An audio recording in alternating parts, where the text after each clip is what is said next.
টানা ৩ মাস বন্ধ থাকার পর রবিবার পর্যটকদের জন্য ঐতিহ্যবাহী সুন্দরবনের প্রবেশদ্বার খুলে দেয় দেশ বিদেশের বিভিন্ন প্রান্ত থেকে আসতে শুরু করেছে ভ্রমণ পিপাসু মানুষ। এ বিষয়ে জেলা প্রশাসক খালিদ হোসেন জানান, ট্যুরিস্টদের জন্য নানাবিধ প্রকল্প হাতে নেওয়া হয়েছে। সুন্দরবন পূর্ব বন বিভাগ করমজলের ভারপ্রাপ্ত কর্মকর্তা হাওলাদার আজাদ কবির জানান, করমজলে বিগত বছরগুলোর তুলনায় এবছর অনেক বেশি দর্শনার্থীর আগমন ঘটবে, তাই দর্শনার্থীদের নিরাপত্তা দেওয়া সহ সব ধরনের ব্যবস্থা গ্রহণ করা হয়েছে। ঘাস দেখতে অনেক সুন্দর লাগে, রোড হাঁটতে, পোল পাড়াতে এবং মানুষজন দেখতে আমাদের অনেক ভালো লাগছে। এখন আসলাম, দেখলাম, ঘুরলাম, সুন্দর সুন্দর চারা হয়েছে, অনেক পশু পাখি দেখলাম, ঘুরলাম, মজা লাগলো। এই শহর খুব ভালো লাগলো আমার কাছে, বিশেষ করে সুন্দরবন যে নাম রাখছে, অতীতে যে লেখকেরা রাখছে, আসলে সুন্দর, খুব সুন্দর।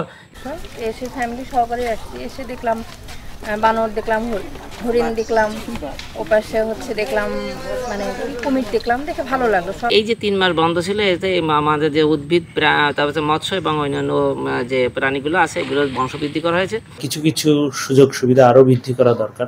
তো এই বিষয়ে ইতিমধ্যে একটি পর্যটনের একটি হোটেলের নির্মাণ কাজ চলছে, এটি শীঘ্রই হয়তো শেষ হবে।